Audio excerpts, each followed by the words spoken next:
আচ্ছা, আসসালামু আলাইকুম। আমরা অ্যানালিটিক্যাল কেমিস্ট্রি একটা ইম্পর্টেন্ট টপিক নিয়ে আলোচনা করব, সেটা হচ্ছে নির্ভুলতা এবং যথার্থতা। ঠিক আছে, এখন আমাদের দুইটি শব্দ যদি বাংলা আমরা একইভাবে মানে অনেকটা একই রকম লাগে যে নির্ভুল যথার্থ কাছাকাছি, but in chemistry it has more difference. ঠিক আছে, সেটা হচ্ছে অ্যাকুরেসি অ্যান্ড প্রিসিশন, যে এই যে টার্ম দুটোতে অনেক ডিফারেন্স আছে। এখন ডিফারেন্সটা কি? সেটা হচ্ছে কোন বিশ্লেষণে যদি বর্তমান অতিমাত্রায় যথার্থতা প্রমাণ করে না, উক্ত বিষয়টি ভ্রমশূন্য। অর্থাৎ অতিমাত্রা যথার্থ যদি প্রমাণ না করে তাহলে এটা হচ্ছে ভ্রমশূন্য। আচ্ছা, এখন প্রশ্ন হচ্ছে আসলে আমরা কোন পরীক্ষায় নির্ভুলতা নির্ভুলতা বলতে কি বুঝি, বা মিন ভ্যালু।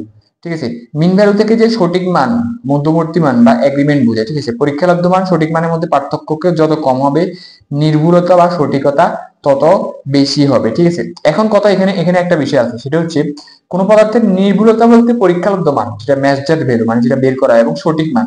একটা হচ্ছে পরীক্ষালব্ধ মান, আমাদের বুঝতে হবে যে আসলে কি মান, মানে একটা হচ্ছে পরীক্ষালব্ধ মান যেটা আমরা পরীক্ষা করে পাই। ঠিক আছে, আরেকটা হচ্ছে কি সঠিক মান। দুটোটা কিন্তু এক না, কারণ পরীক্ষা ভুলও হইতে পারে। ঠিক আছে, কিন্তু সঠিক মান, এই যে এগ্রিমেন্ট, ঠিক আছে, এদের মধ্যে মিল। ঠিক আছে, এটা ভ্রমশূন্য সঠিক মানের মধ্যে পার্থক্য যত কম হবে, নির্ভুলতা এবং সঠিকতা তত তত বেশি হবে। অর্থাৎ আমাদের যে অ্যাকচুয়াল যে ভ্যালুটা, এই ভ্যালুর মধ্যে আমাদের যে মাপন ভ্যালু, এই ম্যাপগুলোর ভ্যালুর যে ডিফারেন্সটা, দুটোর মধ্যে যে ডিফারেন্স, এই ডিফারেন্স যত কম হবে ওইটাই হচ্ছে কি নির্ভুলতা বা সঠিকতা।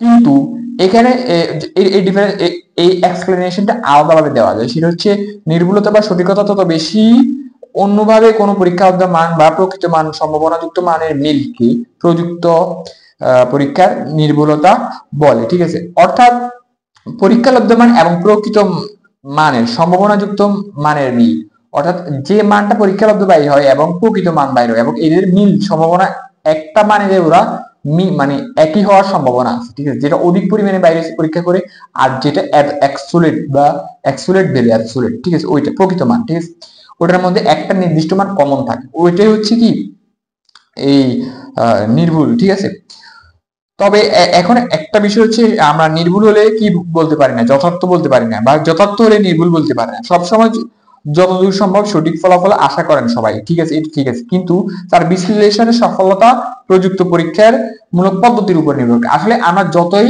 আমরা তো রসায়নের যে বিশ্লেষণিক পরীক্ষা, এখানে আমরা সবসময় নির্ভুলতা আশা করি, সবসময় সঠিকতা আশা করি, মানে অ্যাকুরেট ফলাফল আশা করি, কিন্তু এটা আসলে হয়ে ওঠে না। এখন এইগুলো অনেক বিষয়ের উপর নির্ভর করে, যে বিষয়গুলো পরপর কিছু পরিমাণ মিলে প্রযুক্ত বিশ্লেষণের যথার্থতা বা সূক্ষ্মতা বলে, যথার্থতা সূক্ষ্মতা। আচ্ছা, এখানে একটা বিষয় হচ্ছে, যখন অনেকগুলো মান একসাথে মিলে যায় ওটা হচ্ছে যথার্থতা। ঠিক আছে, মানে আমরা অনেকগুলো মান মিললে এটাকে যথার্থ বলতে পারি, কিন্তু ইটস নট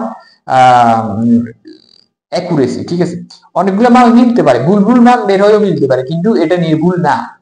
এটা হচ্ছে যথার্থতা, হয়তো আমরা যথার্থতার দিকে আগাচ্ছি কিন্তু নির্ভুলতার দিকে যাচ্ছি না। ঠিক আছে, এখন এই ক্ষেত্রে এই প্রযুক্ত বিশ্লেষণ হচ্ছে যথার্থতা বলে। কোন পরিমাপের যথার্থতা বলতে বোঝায় নির্দিষ্ট মানগুলোর কতটা পুনরাবৃত্তি হয়ে যায়। তার মানে যথার্থতা আসলে একটা শব্দ আসবে, সেটা হচ্ছে পুনরাবৃত্তি।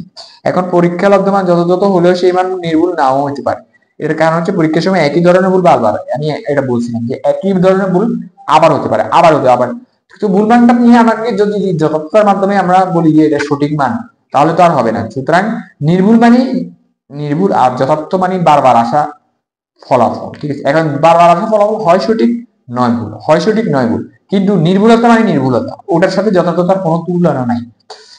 এক্স্যাক্টলি এক ওয়ার্ডে আমরা নির্ভুলতা এবং যথার্থতার মধ্যে পার্থক্যটা বলি, সেটা হচ্ছে যথার্থতা মানে হচ্ছে একটা ফলের একাধিক মান বাইরে হলে যদি একইভাবে হয়, এক মান বাইরে হয়, ওটা হচ্ছে যথার্থতা। কিন্তু এটা কখনো নির্ভুল না, কারণ এটা অ্যাকুরেট নাও হইতে পারে।